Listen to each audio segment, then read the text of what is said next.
El día de hoy tenemos la presencia a través de las líneas telefónicas de Jorge Espelucín, un conocido político de izquierda que es activista social y actualmente es vocero político del presidente Pedro Castillo. Compañero Jorge, ¿nos escucha? Sí, con claridad. Buenas noches, compañera, buenas noches. Buenas noches. Gracias por aceptar la invitación y por supuesto nosotros quisiéramos iniciar esta entrevista uniendo lo que está sucediendo a nivel internacional, porque tiene una repercusión clara con lo que va a suceder y está sucediendo en nuestro país. Primeramente, compañero Jorge, ¿cómo usted analiza la situación internacional con respecto a la intervención militar, las presiones políticas, económicas que viene ejerciendo el imperialismo norteamericano en Irán, su participación activa en Palestina y por supuesto la intervención militar y el secuestro del presidente Nicolás Maduro y ahora una amenaza de intervención militar a Cuba? ¿Cómo usted analiza esta situación con respecto a lo que vivimos en el mundo? Bueno, la historia de los Estados Unidos imponiendo un modelo totalmente abusivo, inhumano, característica del capitalismo, del neoliberalismo, ha dejado una huella de sangre, una huella de opresión históricamente en todo el mundo. Estados Unidos, a través de sus gobiernos ultraconservadores, ultranacionalistas,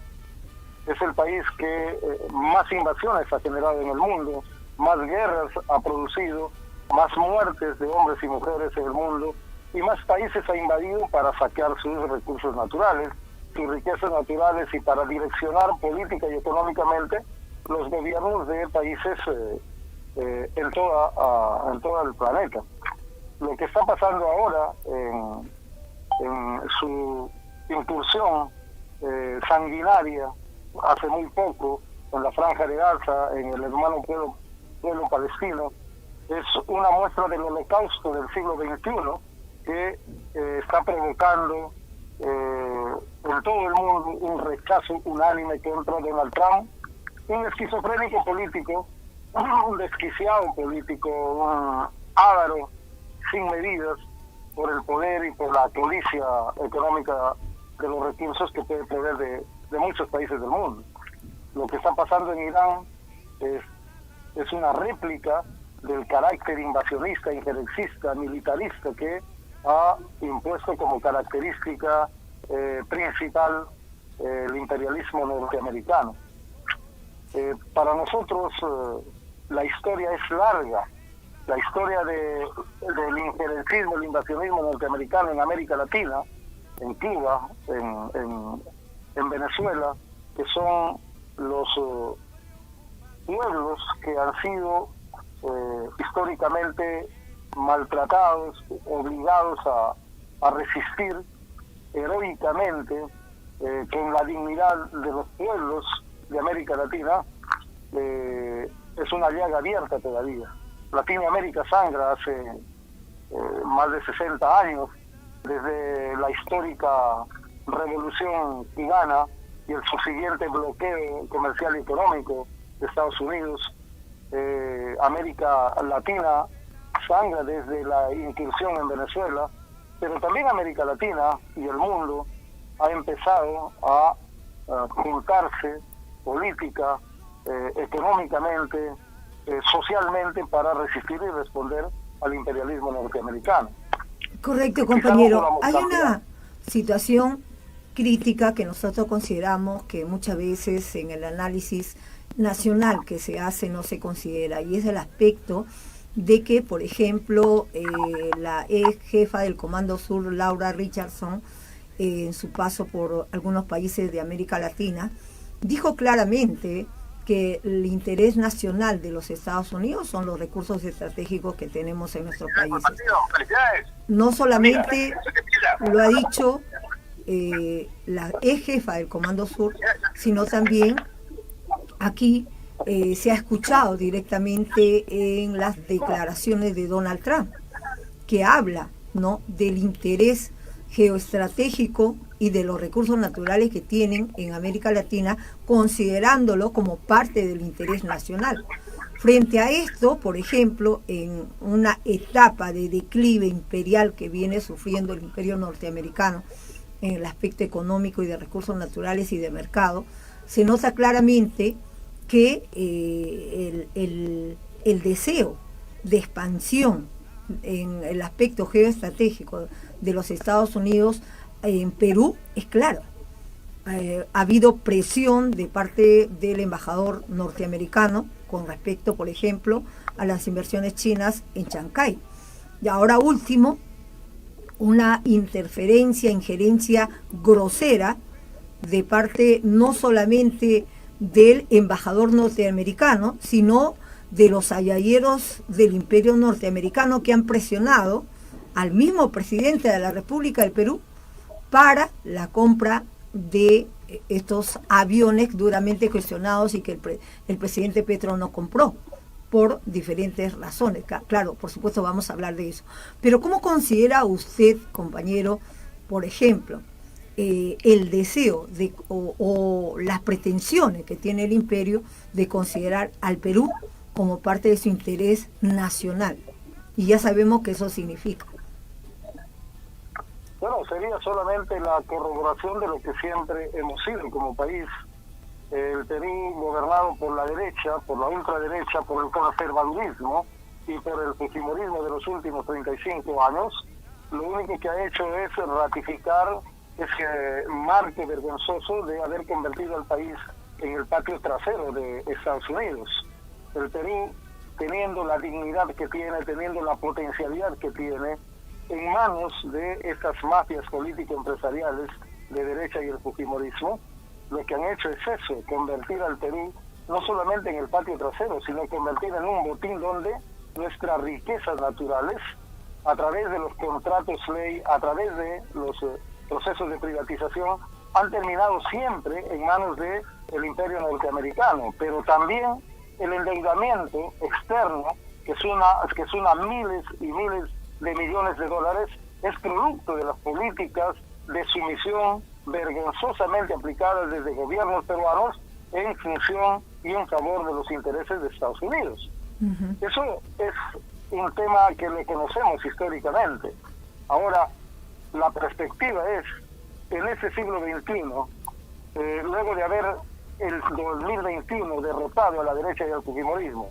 estamos a puertas de un proceso electoral 2026 en donde nos estamos enfrentando nuevamente a lo más rancio, a lo más sucio de la política nacional, que es la señora Keiko Fujimori.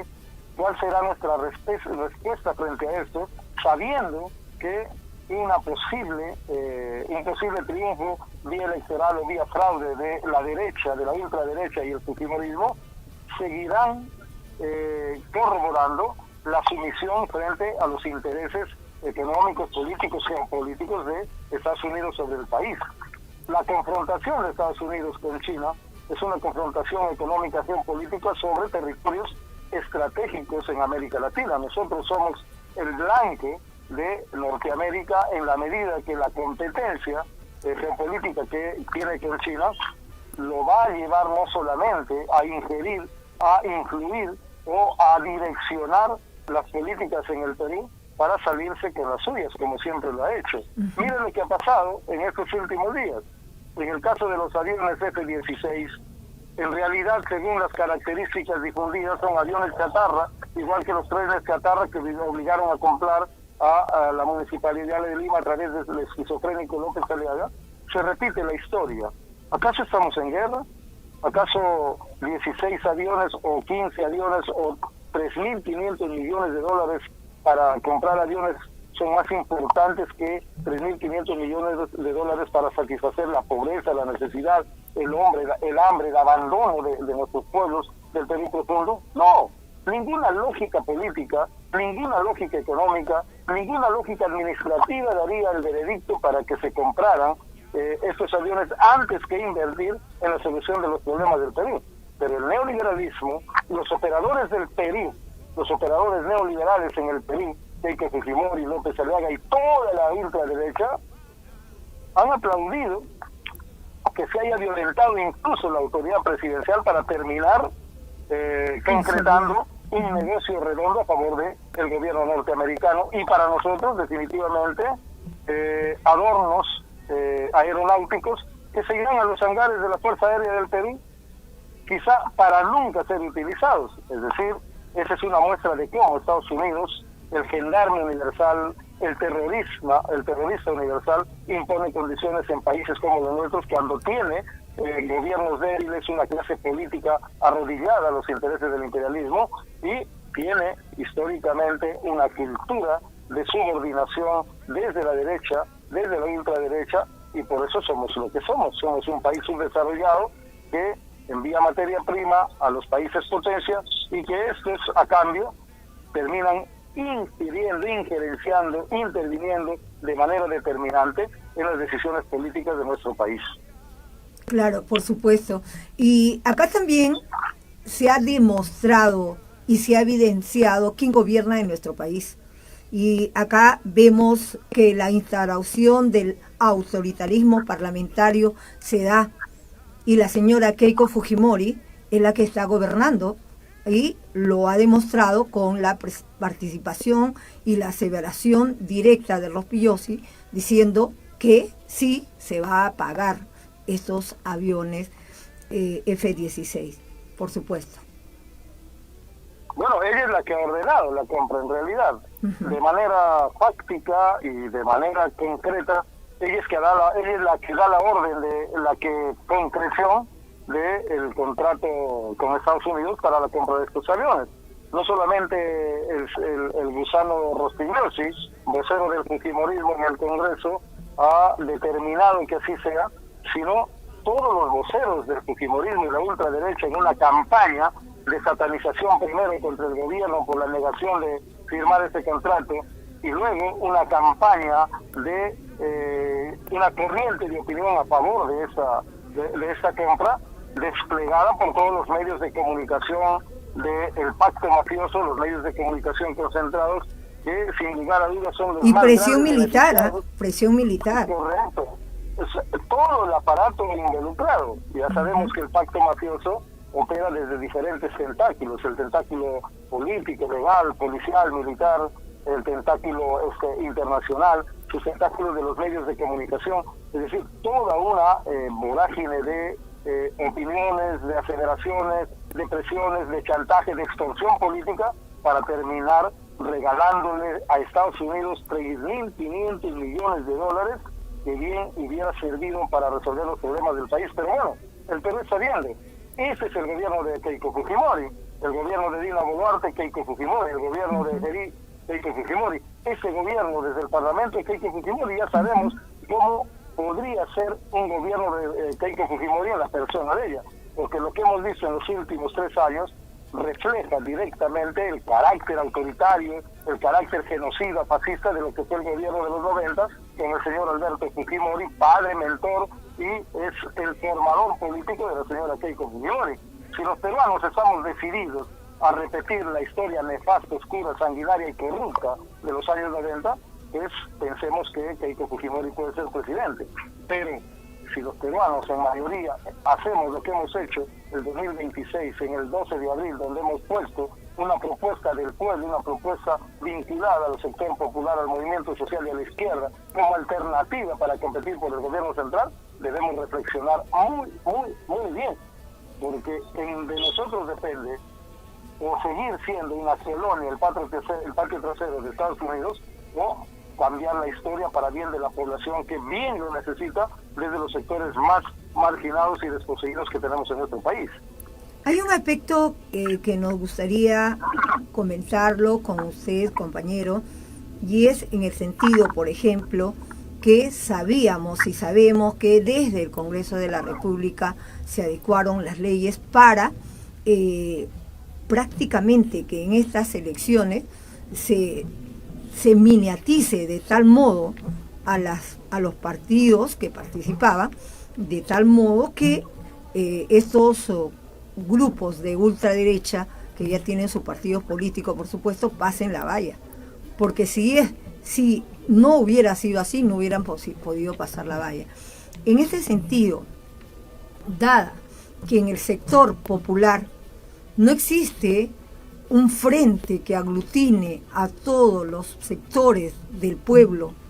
progresistas, izquierda, que buscan un cambio estructural, político, económico y social, y eso ha dispersado a la fuerza del pueblo. ¿Qué es lo que se debería hacer en estos momentos? Bueno, compañera, el temor, el terror visceral que ha sentido y siente Keiko Fujimori y la derecha de ser derrotados por cuarta vez, los ha hecho pues urdir un plan que sin lugar a dudas es dirigido y representado por el Pacto Mafioso que gobierna desde el Congreso. Parte de ese plan es justamente abrir el espacio del Jurado Electoral Nacional para posibilitar la proliferación de alternativas políticas que, como hemos dicho, hemos llegado a 34, 38 propuestas, de tal manera que en primera vuelta se definan los espacios políticos que ahora tenemos con la señora Keiko Fujimori en el primer lugar y el compañero Roberto Sánchez en el segundo lugar. Claro, el propósito era que pase López Aliaga con Keiko Fujimori y terminar adueñándose o continuar dirigiendo el Congreso y dirigiendo el gobierno central. No sucedió así y definitivamente el resultado del 12 de abril no solamente ha ratificado el temor de la señora Keiko Fujimori de que la cuarta derrota se le avecina, sino que a través de la peor representación de la derecha peruana, si es que podemos decir que existe una derecha peruana, lo peor de la representación política electoral del 2026 que viene a representar el señor Rafael López Aliaga, que haciendo gala de una esquizofrenia política, de una desviación mental total, ha querido desconocer y sigue insistiendo en desconocer el voto popular del Perú profundo, de las zonas marginales, de la zona rural, de la cordillera de los Andes, de la Amazonía, de todos los pueblos que ven en la emisión de su voto una de las formas más categóricas de demostrar su ciudadanía y de demostrar su disconformidad y de demostrar su indignación frente al modelo que nos han impuesto desde hace 200 años esta casta política de la derecha, la ultraderecha y en este momento el fujimorismo. Pero frente a esta circunstancia totalmente anómala, totalmente irregular, planteada por López Aliaga, en ese momento los pueblos del Perú, los pueblos en Lima, las organizaciones sociales, los espacios democráticos, estamos uniéndonos, estamos convocando a la más grande unidad y los frentes políticos por la democracia, en primer lugar, vienen naciendo de manera espontánea, natural, en todos los pueblos con el propósito de encarar en segunda vuelta al fujimorismo y de defender ese derecho a que se reconozca el voto ciudadano, venga de donde venga. Entonces, en este momento, a nivel nacional, hay una movilización contundente, determinante, para juntar a todas las izquierdas, para juntar a todo el movimiento social, al movimiento popular de todos los territorios del Perú, de todas las razas, de todas las sangres, de todas las culturas, porque no estamos decididos a dejar que un loco como López Aliaga, un esquizofrénico, ponga la agenda política electoral por encima de la dignidad de todos los peruanos, y tampoco estamos decididos a dejar que la señora Keiko Fujimori, que representa, dirige y es la que ha organizado el pacto mafioso para darle continuidad a sus argucias, a sus fechorías políticas, se salga con la suya. De ninguna manera. Los hemos derrotado el 2021 con todo el pueblo. Los hemos derrotado 3 veces antes. Y esta vez, hagan lo que hagan, revisen las veces que revisen las actas, convoquen las veces que quieran convocar elecciones, siempre vamos a estar en la contienda política para ganar el gobierno. Estamos seguros, compañeras, estamos seguros, y con el respaldo, la representación, el espíritu y el coraje del compañero Pedro Castillo, estamos seguros que volveremos a ganar las elecciones, que recuperaremos el gobierno del pueblo para todos los pobres del Perú, y que esta vez sí, la agenda de la nueva constitución, la agenda de la recuperación de la soberanía nacional, la agenda de la justicia para los caídos en el pueblo, se concretará de todas maneras. Yo estoy seguro, compañera, que cuando el pueblo empieza a caminar, un pueblo en marcha, es un pueblo que no se va a detener bajo ningún tipo de presión y que estará definitivamente dando resultados. Yo se lo digo porque estamos participando, compañera, en todos los escenarios a nivel nacional, y de todos los escenarios a nivel nacional recibimos con tremenda satisfacción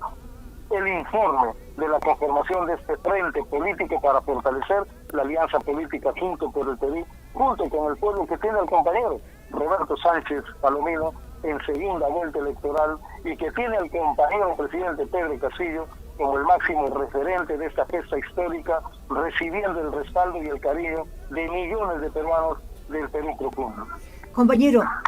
yo quiero ser portavoz también de aquellas personas que de alguna forma en estas elecciones han dispersado su voto por otros candidatos o se han abstenido o no han participado. Y una de las principales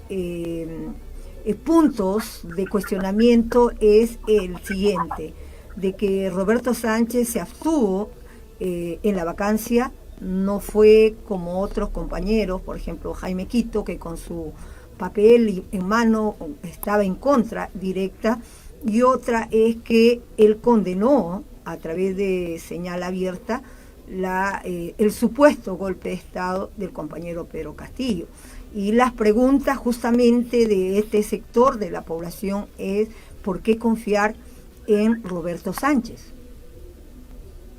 Bueno, la respuesta es totalmente clara y es contundente y es determinante, compañera. El compañero Pedro Castillo, con todo lo que usted acaba de manifestar,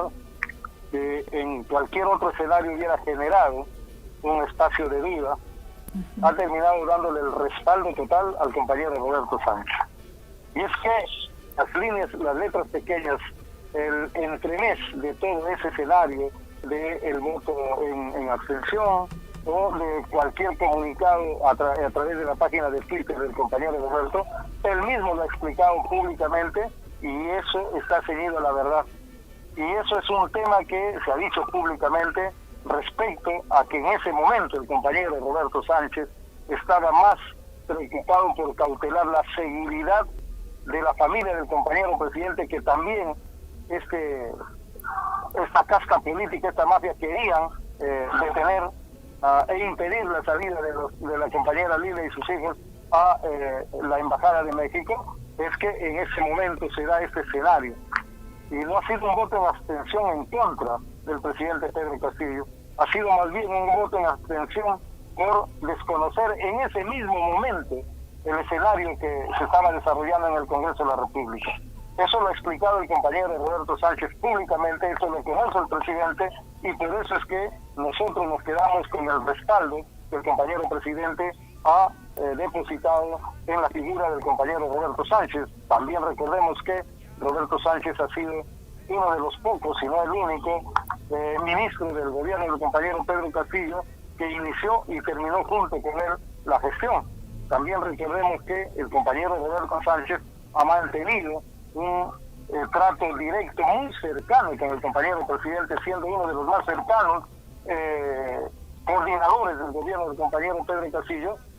durante los 17 meses que duró la gestión del compañero presidente. Entonces creo que sobre ese tema se han tejido muchas narrativas, la mayoría distorsionadas, pero eso ha hecho que el compañero presidente, el compañero Roberto Sánchez, haga un descargo público en los medios de comunicación, en la prensa, en las entrevistas, y eso es lo que corrobora también la confianza que el compañero presidente ha depositado en él. Claro. Por supuesto, nosotros también en el análisis de esta situación coyuntural que vivimos, frente a lo que hemos hablado, a una presión y una amenaza externa que tenemos de parte del imperio en nuestro país concretamente, porque muchos creen que el problema solamente es de Medio Oriente o es en otros países, sino que aquí directamente tenemos esa presión. Ahora, hay otro aspecto que también es importante observar, en el sentido de que el pueblo requiere forjar, como usted me está hablando, me está señalando, nos está diciendo que están buscando articular, crear puentes de unidad entre todos los sectores populares, y eso me parece muy importante. Pero también es importante, creo que hacer un análisis con respecto a lo que sucedió en el gobierno de Pedro Castillo. El gobierno de Pedro Castillo se convirtió en una piedra en el zapato para muchos empresarios que querían poner en marcha los intereses económicos que tenían al margen de la posición de los pueblos. Y Pedro Castillo fue esa piedra que encontraron en el camino y lo destituyeron. Pero también hay algunos aspectos que en esta etapa se deberán observar, ¿no? Y es el hecho de que personas o personajes que no querían un cambio real de una nueva constitución fueron los que de alguna manera también interfirieron en ese aspecto. Por ejemplo, cuando hubo el derrame de petróleo y hubo una renegociación, se pensaba que hubo una renegociación, ¿no?, con la empresa que había afectado, y no se dio. Y entonces todos esos cuestionamientos, compañeros, se los hago llegar porque es parte de lo que del debate diario. Nosotros que estamos en la prensa vamos recogiendo esas ideas, y por eso es que la población, en el aspecto del sector que no votó por Roberto Sánchez, la tienen esa duda. ¿Qué decirles a ellos? Bueno, nosotros, compañera, asumimos autocríticamente que ciertos sectores del gobierno del compañero Pedro Castillo no terminaron comprometiéndose con el programa político del pueblo, con el programa de la nueva constitución, con el programa de la defensa de la soberanía de nuestra nación, y seguramente con muchos otros aspectos que queríamos impulsar. Sin embargo, nosotros tenemos que decirle a la población que sobre esas vidas la historia y el pueblo ha terminado absolviendo de manera intacta al compañero presidente Pedro Castillo. En un gobierno hay múltiples factores que se generan, empezando por las diferentes personalidades que participan en el gobierno. Ciertamente hay aspectos que incluso no se pueden predecir, no se pueden prever, porque ciertamente cuando un presidente deposita su confianza en un compañero, una compañera, le asigna un ministerio, un viceministerio, una dirección nacional, una responsabilidad política de la magnitud que se les designó a los funcionarios o a los ministros para resolver el tema de Repsol, y que en realidad la respuesta no satisfizo a la población. Entonces, compañeros, nos damos cuenta que tenemos que pensar bien, concretar mejor las cosas, seleccionar mejor las designaciones. Entonces, la historia de esta etapa del gobierno del compañero presidente, de ese primer gobierno del compañero presidente Pedro Castillo, nos deja muchas lecciones, muchísimas lecciones. Y la gente que piensa políticamente y de manera correcta tiene que asumir que cada escenario político que nos ha tocado vivir tiene que convertirse en una escuela política, tiene que convertirse en un escenario de aprendizaje permanente por el bien del Perú, por el bien del Perú. Y nosotros hemos vuelto a participar en este escenario político porque estamos convencidos que tenemos una propuesta honesta, transparente y de cara al desarrollo nacional. Aún con las limitaciones, aún con los funcionamientos, aún con la crítica y autocrítica que podamos hacer, estamos convencidos que es la mejor alternativa para poder concluir el programa político del pueblo que iniciamos el 2021 y que coincide, compañera, coincide con el programa del movimiento popular, del movimiento social, de nuestros pueblos olvidados y de todas las izquierdas que lamentablemente en primera vuelta no nos hemos podido juntar, pero que ahora estamos en camino de consolidar ese gran frente político popular inclusivo y plural que nos permita avanzar en ese proceso de unidad. Hay un tema, y hay algo que por supuesto lo estamos viendo en el momento actual y lo hemos visto durante el gobierno del presidente compañero Pedro Castillo, y es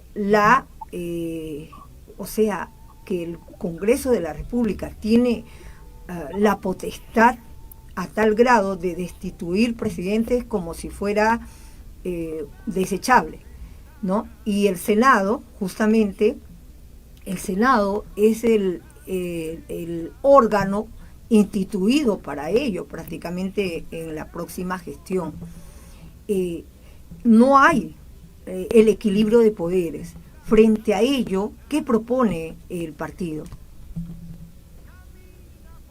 Bueno, el equilibrio de poderes se rompió cuando Fujimori, el 5 de abril del 92, dio un autogolpe y hasta ahora, casi 35 años después, no se ha logrado recuperar el Estado de Derecho, no se ha logrado recuperar el estamento democrático con el que se pueda gobernar nuestra patria. La bicameralidad, después de haber sido votada mayoritariamente por todos los peruanos y haber concluido de que no era necesaria su instalación, este pacto mafioso concluyó a través de una manipulación de su propia constitución, incorporándolo en el proceso electoral 2026.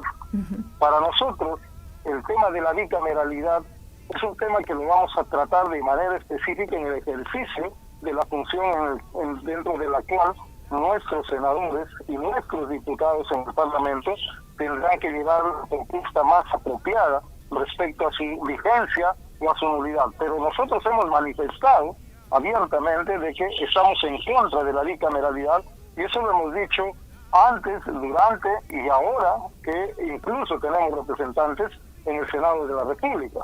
Sin embargo, hecha esa modificatoria mafiosa por parte del fujimorismo y la derecha para incorporar el bicameralismo en el Parlamento peruano con el interés de o de generar un candado constitucional y funcional del ejercicio de la presidencia de la República, nuestra batalla será muy dura para cambiar ese escenario. Sin embargo, nosotros confiamos en algo que es fundamental. Confiamos que, además de tener la segunda mayoría como partido, como alianza política en el Parlamento, en el Senado y en la Cámara de Diputados, confiamos en que los sectores democráticos que acompañan ahora en el Parlamento, hablamos de el Partido del Nuevo Gobierno, hablamos del Partido Ahora Nación, hablamos de los sectores democráticos que están, que son parte de este proceso, coincidan con nosotros y nos ayuden a ordenar la casa, porque si seguimos en el sistema de bicameralidad o en el gobierno o en un modelo parlamentarista, no tendría ninguna razón de ser elegir presidentes cada 5 años, porque ya sabemos qué es lo que pasa. Pero para ello, lo principal es empezar derrotando al fujimorismo y derrotando a la derecha en este proceso 2026, y a partir de ahí escribir una nueva agenda política para el país, que es lo más importante, en la que se incluyan todos los sectores populares, sociales, todas las culturas, todas las naciones, porque ese es el Perú que acompaña en este momento el voto mayoritario para segunda vuelta al compañero Pedro Castillo y al compañero Roberto Sánchez como opción política al 2026. Hay destacados juristas, como una de ellas, por ejemplo, Delia Espinosa, que está alertando de interferencias directas en el proceso electoral, ¿no? La presión que se está realizando, por ejemplo, en el hecho de haber aceptado la renuncia de Piero Corvetto, que es algo ilegal, el hecho de que se judicialice el proceso en este momento, ¿no? Que está afectando directamente y está interfiriendo. También se conoce que el ministro de Defensa es un fujimorista y ahora se está pidiendo que sea las Fuerzas Armadas y Policiales las que trasladen las ánforas frente a esta situación de duda, de desconcierto y de injerencia externa. ¿Qué es lo que usted opina?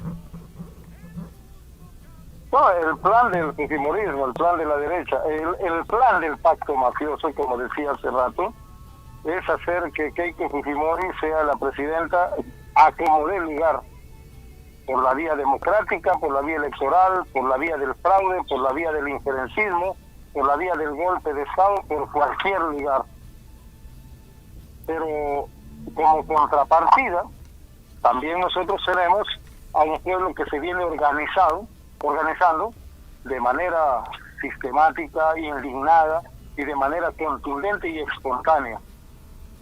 lo que ha pasado con el señor Cordeto, lo que ha pasado con esta tentativa de cambiar las normas en este momento, de anular las elecciones, de aplicar elecciones complementarias en Lima, o de cambiar ahora la custodia de las actas y trasladárselos a las Fuerzas Armadas y Policiales, es la caracterización histórica del fujimorismo desde los años 90 hasta la fecha. Por eso estamos preparándonos, porque sabemos que no podemos impedir que a través de los órganos que ellos influyan se desarrolle el plan como ellos quieren. Ahora, una cosa es que ellos apliquen el plan y otra cosa es que los resultados que ellos obtengan dependa de nosotros. Definitivamente, de nosotros depende que ese plan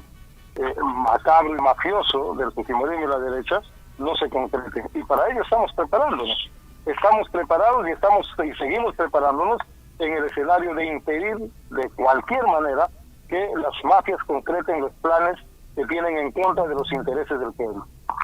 Hay una declaración que se está circulando por las redes y que nos me hicieron llegar, es de la participación de un militar que participó en Chavín de Huántar y que habla de un golpe militar democrático si es que en caso prácticamente la izquierda gana. Reitero, es parte de la estrategia política que suele aplicar primero como un psicosocial, porque es muy poco probable que a estas alturas, con la exacerbación de los ánimos a nivel nacional y con la expectativa que se ha generado en la respuesta contundente de los pueblos, los militares se atrevan a intervenir de manera directa en el proceso electoral, salvo para activar las actas, se atrevan a dar un golpe de Estado democrático. Tendrían que pensarlo no solamente las Fuerzas Armadas, sino también los candidatos que terminarían favoreciéndose de ello, sobre lo que significaría como consecuencia social este hecho. Yo creo que más bien es una bravuconada, es la intención de generar un ciclo social para asustar a la población que no quiere votar por Keiko Fujimori, que como sabemos, haciendo matemáticamente las sumas y las restas, son la mayoría de peruanos. Entonces creo que esas estrategias que nacen de la base naval, de la mente maquiavélica, diabólica de Vladimiro Montesinos, intentan hacer lo que han intentado hacer las 3 elecciones anteriores que han perdido. Entonces, nosotros estamos preparados, el pueblo está preparado. En primer lugar, esas acciones trilladas que no les dan resultado, que no les han dado resultado anteriormente, tampoco les van a dar resultado en este momento. De eso estamos seguros. Mire, la presión imperial a través de que los deseos o la sumisión de la ultraderecha en nuestro país, que está en los diferentes sectores, porque estamos hablando de sectores políticos, sectores religiosos, que han hecho campaña por López Aliaga, hablando del voto cristiano, así lo han dado a llamar, del sector castrense, de altos mandos que han sido formados por marines norteamericanos. Aquí en el Perú han estado casi un año. El hecho de tener, por ejemplo, y el deseo de entregar la defensa a los Estados Unidos con la base naval de Callao, la compra de aviones y la dependencia tecnológica de la misma, la presión que se está haciendo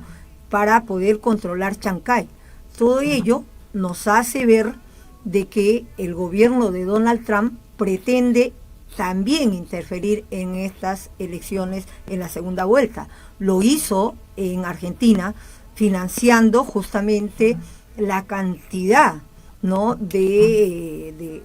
personajes que hicieron la campaña a través de las redes sociales, creando el cuco de la izquierda.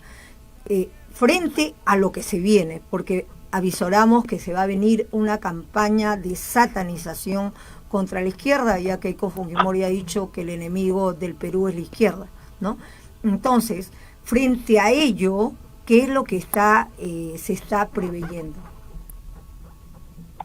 Bueno, no sería raro que Estados Unidos intervenga en este proceso electoral y en las decisiones políticas del Perú para intentar cambiar el gobierno a su medida. Lo hizo en Chile, lo hizo en Argentina, lo ha hecho en Bolivia, lo ha hecho en Perú también, en la dictadura de Bermúdez, lo ha hecho en tantos países, le ha ocurrido, con tal que los resultados obedezcan a los intereses del gobierno norteamericano. Pero frente a esta situación de satanización, frente a esta situación de guerra sucia que se ha impuesto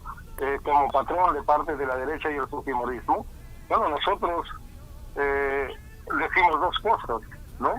Que despertar el fantasma del terrorismo, despertar el fantasma del violentismo, del extremismo o lo que fuera, es un mensaje trillado que no les ha dado resultados.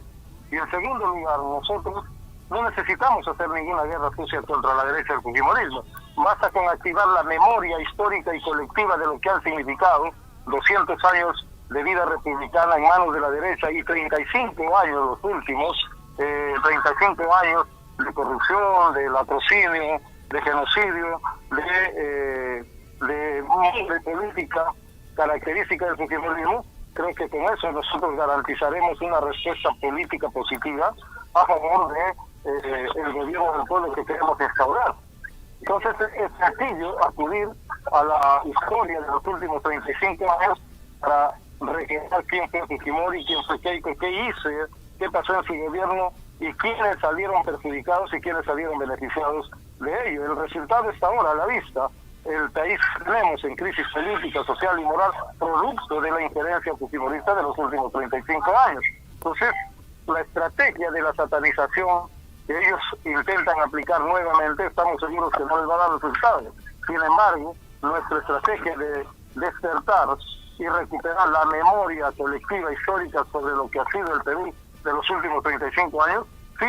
nos ha dado resultado en primera vuelta, nos dio resultado en 2021, nos ha dado resultado en las 12 elecciones anteriores y estamos seguros que viene una cuarta derrota para Keiko Fujimori, sin lugar a dudas. Estamos totalmente seguros de ello. Compañero, la última pregunta, el tiempo nos ganó, realmente muy interesante sus apreciaciones. Lo que quisiéramos, y el pueblo está seguramente también desea saber, qué es lo que piensa el presidente Pedro Castillo, cuál es el mensaje que le daría a la población, cuál es el análisis de reflexión frente a lo que vivimos, lo que le ha manifestado a usted como vocero del presidente Pedro Castillo. Bueno, para empezar, el compañero está totalmente lúcido y claro sobre lo que estamos pasando, pero está totalmente convencido también que la propuesta de nuestro proyecto político es una alternativa viable para recuperar el país de manos privadas, extranjeras, que son las que han lucrado mayoritariamente sobre la explotación de nuestras riquezas durante los últimos 200 años. El compañero presidente está convencido de que construyendo un proceso de unidad para encaminar este proyecto político, lograremos por fin cambiar el rumbo de la historia, y el compañero presidente está totalmente convencido que su sacrificio en Barbadillo, en un secuestro totalmente injusto, tiene que valer la pena para dar un resultado positivo a favor de los derechos y de la dignidad de nuestro pueblo. En ese sentido estamos trabajando esta alianza política, en ese sentido estamos convocando a este gran frente político patriótico para defender la democracia, y en ese sentido estamos también convocando a la unidad popular para poder defender el voto de los más pobres del Perú. Entonces, como ve, hay diferentes estrategias a las que estamos acudiendo, pero siempre bajo la representación, la referencia política, la dirección política del compañero presidente Pedro Castillo. Bien, compañero, muchísimas gracias por su participación aquí en el programa Armagedón, a través de Radio TV Armagedón, y esperamos que no sea la primera ni la última su participación. Su palabra de despedida. No, muchas gracias a ustedes, es una gran satisfacción contar con esta oportunidad y a través de su programa, a través de su medio de comunicación, dirigirnos a los millones de peruanos que estamos seguros que llega, y poder generar un momento de reflexión sobre lo que significa una posición política del pueblo de cara a los intereses de nuestros hermanos del Perú profundo, y lo que puede significar